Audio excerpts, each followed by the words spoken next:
A single muscle twitch lasts only about 1/10 of the second, and still you can hold a heavy suitcase for several seconds or maintain your posture for hours. How is that possible? How do our muscles generate such a strong, smooth, and sustained contractions? The answer lies in one of the most fascinating concepts in the muscle physiology, Genesis of Tetanus. In previous video, we have studied how muscles respond when two successive stimuli are applied. And today, we will take it one step further and study what happens if we stimulate the muscle repeatedly in rapid succession. Will every stimulus produce a separate twitch, or will the muscle behave differently? Let's find out. In this video, we shall first understand the experimental setup, then watch the actual demonstration part, analyze each tracing, and finally discuss the physiological and clinical significance. And of course, the important Viva questions asked on this topic. Before we begin, this is Pratima and welcome to Planet Physiology, where concepts become crystal clear. To study Genesis of Tetanus, we need to stimulate nerve repeatedly at different frequencies. Traditionally, this was achieved using a special instrument called vibrating reed. Let's first understand its construction and the working principle. It will help you to understand recording much easier. This is the base of the instrument. It has two vertical pillars and there is a small mercury well on the base.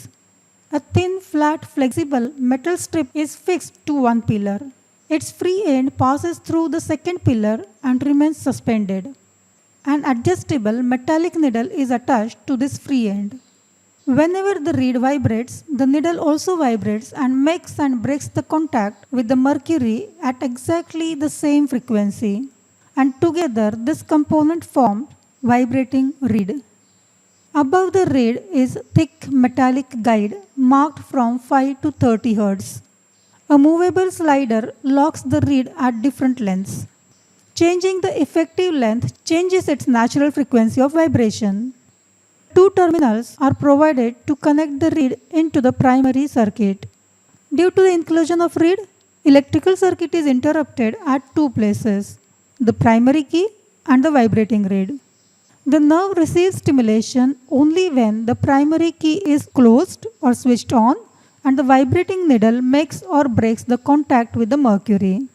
Sometimes time marker is also taken into the primary circuit to mark the stimuli. For this experiment, the current strength is adjusted to produce strongest break shock without an effective make shock. As a result, every break of the reed produces one effective stimulus, and therefore the frequency of nerve stimulation becomes exactly equal to the frequency of vibration of the reed. This experiment is recorded on slow moving drum with a speed of 12.5 mm per second or 4:1 fast gear pulley combination. Now let's see the experiment. Please note that this experiment was recorded almost 20 years ago when amphibian experiments were routine part of undergraduate physiology curriculum. No animal has been sacrificed today for making any part of this video. The nerve muscle preparation is mounted in the chamber and a nerve is carefully placed on the stimulating electrode. Current strength is adjusted to the strongest break shock without make. The slider is locked at the 5 Hz marking. We always begin with the lowest frequency, that is 5 Hz. The needle is adjusted so that at rest it lies just above the mercury level. Once everything is ready, the writing lever is gently brought in contact with the recording surface and the kymograph is started. The reed is set into vibration and the primary key is closed. Now the muscle contracts 5 times every second. 5 to 6 contractions are recorded and the key is then released. The same procedure is recorded at the frequency of 10, 15, 20, 25 and 30 Hz. Every time the slider is locked at the desired frequency and the position of the needle is adjusted to rest above the level of mercury. Sometimes even 30 Hz may fail to produce complete tetanus. In that situation, vibrating reed is replaced by Nif's hammer, which vibrates at frequency greater than 30 per second, and the recording procedure is repeated. This completes the experimental procedure. Now let's interpret the tracings. Before analyzing the recordings, let's quickly revise the simple muscle twitch. A simple twitch has three phases: latent period, contraction period, and relaxation period. Its total duration is approximately 0.1 second.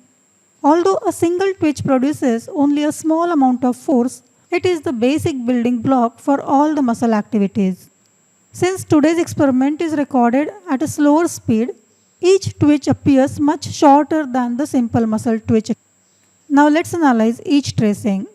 At 5 stimuli per second, each stimulus arrives every zero point 0.2 seconds. Since the twitch lasts only for 0.1 second, the muscle has enough time to complete both contraction and relaxation phase before the next stimulus arrives. And therefore, every contraction is completely independent. A short baseline appears between the successive twitches as well. Just to make you understand, the numbers are mentioned below each twitch. Another interesting feature appears here. The first few contractions gradually become stronger before reaching a plateau. This is called staircase phenomenon or treppe, a German word meaning staircase. Think of it as muscle is gradually warming up. Okay, but why do you get staircase? When the muscle is in relaxed state, almost all the calcium ions are stored within the sarcoplasmic reticulum. And when the stimulus arrives, calcium ions are released into the cytosol and initiate actin-myosin interaction and the muscle contracts. When the stimulus is over, sarca pumps rapidly transport the calcium back into the sarcoplasmic reticulum. But when the stimuli are given in rapid succession, the next impulse arrives before all the released calcium has been pumped back. As a result, the leftover calcium adds to the newly released calcium and the amount of calcium in the cytosol increases. More calcium means more activation of actin-myosin cross bridges and therefore a stronger contraction. This continues until nearly all the available contractile elements are activated. At this point, plateau is reached. This is one reason why athletes perform better after proper warm-up. Of course, along with this extra calcium, the heat generation also contributes to this stronger force of contraction with the successive stimuli, the beneficial effect. Now with a frequency of 10 Hz, each stimulus arrives every 0.1 second, almost exactly when the previous twitch has just ended. Notice that the tracing barely touches the baseline before rising again, and there is practically no gap between the successive contractions. At 15 Hz, each stimulus arrives every 0.06 seconds. In this case, when the next stimulus arrives, muscle has already entered into the relaxation phase and therefore relaxation is interrupted.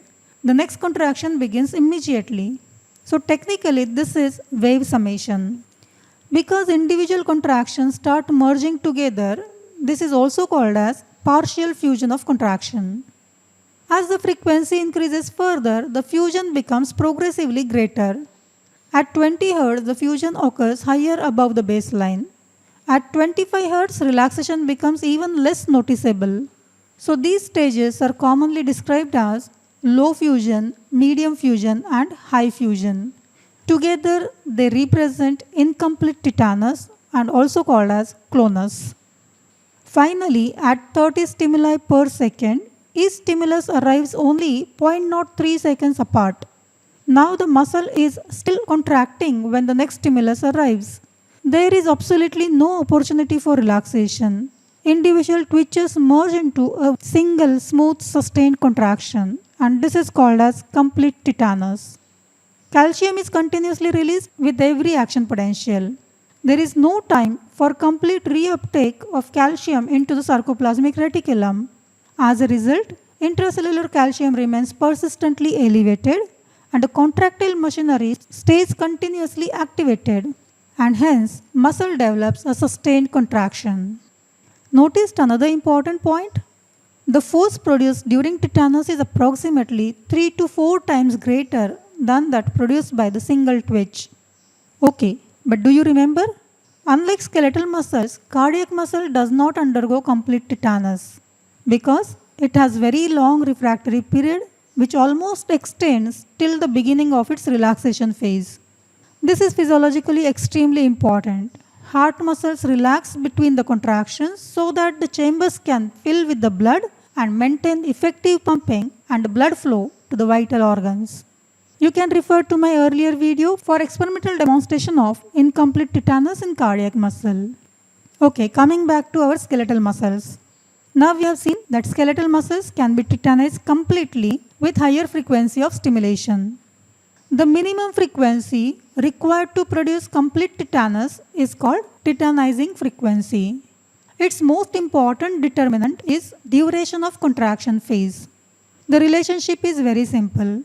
Shorter the duration of contraction period, higher is the tetanizing frequency. Mathematically, tetanizing frequency equals to 1 divided by contraction period in seconds. For example, if the contraction period is 0.04 seconds, tetanizing frequency becomes 25 Hz. And if the contraction period increases to 0.05 seconds, tetanizing frequency falls to 20 Hz. Now, since the tetanizing frequency depends mainly on the contraction time, anything that alters the contraction time will also alter the tetanizing frequency.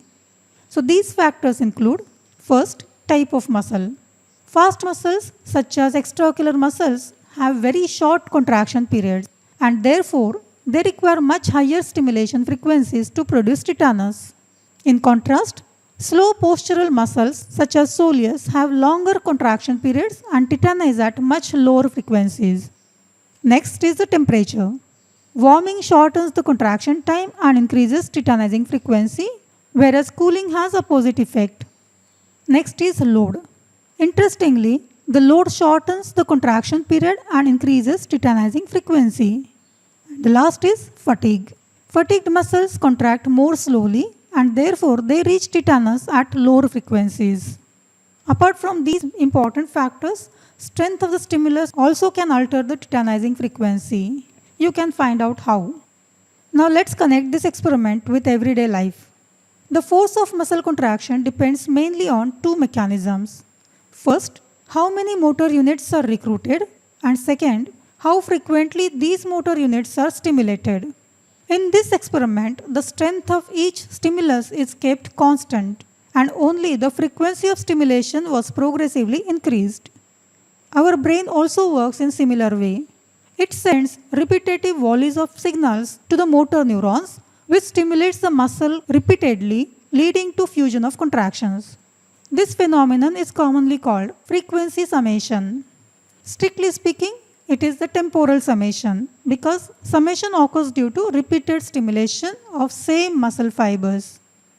As the frequency of stimulation increases, the individual twitches merge, tension rises, and finally complete tetanus develops. This is how we perform almost every voluntary movement, like holding a coffee mug, carrying a shopping bag, standing upright, writing, typing, or lifting weights. All depends on tetanic contractions of given number of activated motor units. However, the brain is remarkably efficient. It does not keep the same motor units active continuously. Instead, different motor units take turns contracting. This rotation maintains smooth force and at the same time delays fatigue. Finally, let's clear up three commonly confused terms used in case of sustained muscle contractions. First is physiological tetanus. It is a normal sustained contraction produced by repetitive stimulation, as in this experiment, and it is essential for all the voluntary movements. Next, tetanus, the disease, is entirely different. It is caused by the bacteria Clostridium tetani. Its toxin blocks inhibitory neurotransmitters GABA and glycine in central nervous system. Without inhibition, motor neurons fire continuously, causing severe muscle rigidity and painful spasm. And the last, tetany, the another condition. It occurs mainly due to hypocalcemia and hence often termed as hypocalcemic tetany. Low calcium increases nerve excitability, causing spontaneous generation of action potentials, which result in sustained muscle contraction. Let's quickly summarize. A single muscle twitch is weak and short-lived. As the frequency of stimulation increases, successive twitches begin to overlap. This leads to frequency summation, incomplete tetanus, and finally the complete tetanus. Tetanizing frequency depends on the contraction period and varies from muscle to muscle and also in the same muscle under different conditions. The underlying mechanism is accumulation of intracellular calcium producing progressively greater force.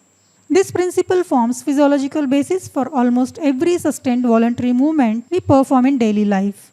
Here are important Viva questions on this topic. You can pause the video and go through them. If this video helped you to understand muscle physiology more clearly, don't forget to like and share the video. Subscribe to Planet Physiology for more such simplified content. Thank you for watching and see you in the next video.